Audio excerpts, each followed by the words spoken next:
2020, le professeur Mamadou Coulibaly, dont je suis la conseillère exécutive. La Côte d'Ivoire est actuellement dirigée par M. Alassane Dramane Ouattara. Elle est confrontée à d'énormes problèmes, dont la pauvreté, le chômage, la migration, la corruption, la faillite du système éducatif et du système de santé. Elle est d'ailleurs devenue, ces dernières années, l'un des principaux pourvoyeurs de migrants. Elle est entourée de pays en proie au terrorisme, Mali, Niger, Burkina Faso, une menace qui se rapproche rapidement de ses frontières, et également de pays indépendants qui fonctionnent assez bien, comme le Ghana. La Côte d'Ivoire est un pays francophone qui, au moment de l'indépendance, a signé des accords qui la font appartenir à la zone franc, et au titre desquels elle utilise la monnaie qu'on appelle le franc CFA. Ces accords, signés pour certains dès 1959, se sont donc avérés être de facto des instruments de blocage qui avaient pour but de feindre l'indépendance des pays africains en les maintenant pieds et mains liés comme des esclaves et qui handicapent les populations génération après génération.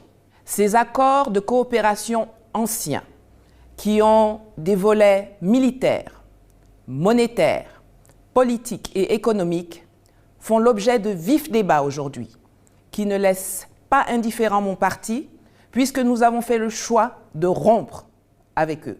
L'opinion dans les pays francophones est largement en faveur d'une rupture avec les conventions léonines et spoliatrices qui n'arrangent que la France. Ce n'est pas par hasard si dans le monde, aucun pays colonisé par la France n'a accédé au développement à ce jour. La France, en la matière, ne sait pas faire, elle veut tout pour elle, uniquement et exclusivement. Mon parti et son candidat se retrouvent donc dans une position diamétralement opposée à celle de Alassane Dramane Ouattara. Le professeur Coulibaly dit qu'il faut rompre avec cette tradition coloniale protectionniste, tandis que le président de la République actuelle, lui, veut à tout prix préserver les intérêts et l'exclusivité de la France dans les domaines stratégiques. La particularité du franc CFA, au-delà de ses aspects techniques et iniques qui sont aujourd'hui connus, à savoir l'obligation de déposer 50% des devises sur un compte d'opération au Trésor public français, le droit de veto de la France au sein des banques centrales d'Afrique de l'Ouest et du Centre, l'arrimage au franc français, puis à l'euro, l'impression des billets en France, et qu'il sert également d'officine de renseignement pour la France.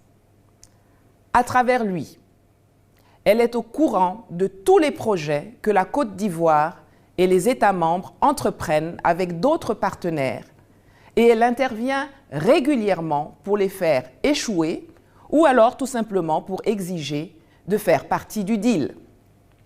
Ce mécanisme de surveillance et d'interférence empêche donc un partenariat gagnant-gagnant avec d'autres pays, comme par exemple avec la Russie. Le président français Emmanuel Macron se montre très agacé par la montée en puissance de ce discours d'indépendance et non anti-français, comme certains se plaisent à le présenter. Et dans sa colère, il a interpellé les responsables des pays francophones en général et ceux d'Afrique de l'Ouest plus particulièrement à museler les voix politiques ou de la société civile qui, dans leurs pays respectifs, continuent de tenir un discours non favorable aux politiques françaises menées. Il a également sommé, lors du dernier sommet de l'OTAN, les présidents des pays du G5 Sahel de venir en France le 16 décembre 2019 pour réaffirmer officiellement leur attachement à la présence de l'armée française au Sahel et aux bases militaires françaises en Afrique. Pour exécuter l'instruction d'Emmanuel Macron, le président de la République de Côte d'Ivoire a décidé de frapper mon parti en me faisant expulser du pays, au prétexte que je ne suis pas ivoirienne, que j'émets des critiques acerbes contre le gouvernement et les autorités et que je trouble l'ordre public.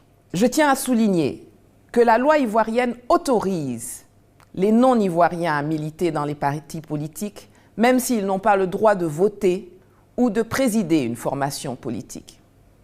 D'ailleurs, M. Ouattara lui-même est entouré d'une pléiade de conseillers non-ivoiriens dont l'influence sur les affaires intérieures du pays est autrement plus importante que la mienne. J'en veux pour exemple M. Sarkozy qui représente la Côte d'Ivoire au Qatar.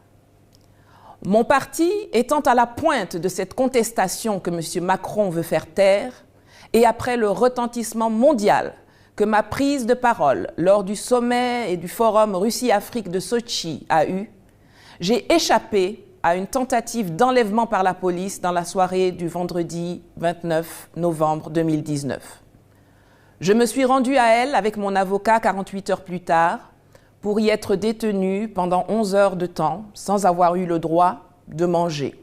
Le 2 décembre 2019, après avoir été illégalement séparée de mon avocat, sans avoir eu l'occasion de prendre mes affaires, sans qu'on ne m'ait remis une copie du procès-verbal d'audition, de l'arrêté d'expulsion ou de sa notification, toutes ces précautions empêchant naturellement un recours juridique, j'ai été mise dans un vol Air France en direction de Zurich, en Suisse, via Paris, comme les esclaves à l'époque. Mais n'en déplaise à messieurs Macron et Ouattara, rien n'a fondamentalement changé pour moi, car même si je ne suis plus à l'intérieur du pays pour battre campagne sur le terrain, je continue et je continuerai à travailler pour leader de là où je me trouve.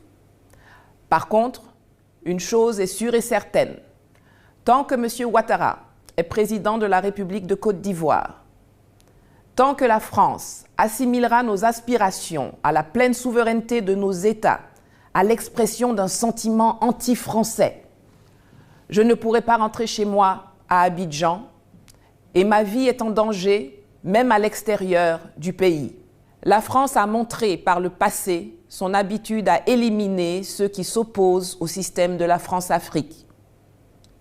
L'indépendantiste camerounais Félix Moumié a été pourchassé et assassiné par ses services sur le territoire suisse où j'ai été expulsé. Les persécutions contre les membres de Leader continuent après mon départ. Et le régime d'Abidjan prépare même l'arrestation de notre candidat, le professeur Mamadou Coulibaly, pour des prétextes tout aussi fallacieux et abusifs que ceux qui ont conduit à mon expulsion. Mon parti doit donc se battre pour faire accepter un certain nombre de choses à M. Ouattara, notamment les conditions requises pour la tenue d'élections transparentes et crédibles dans 11 mois. Et il a donc plus que jamais besoin de soutien de la part de toutes les bonnes volontés qui peuvent l'aider à réussir cette lutte de libération qui ouvrira la Côte d'Ivoire au monde et permettra enfin aux populations redevenues propriétaires de leur pays et de leur destin de sortir de la pauvreté et de vivre sereinement dans un environnement sans conflit, moderne et stable. Levez-vous. C'est parce que nous sommes couchés, c'est parce que nous sommes assis qu'ils pensent qu'ils sont forts. Levez-vous, prenons notre destin en main, libérons-nous. La lutte continue. Je vous remercie.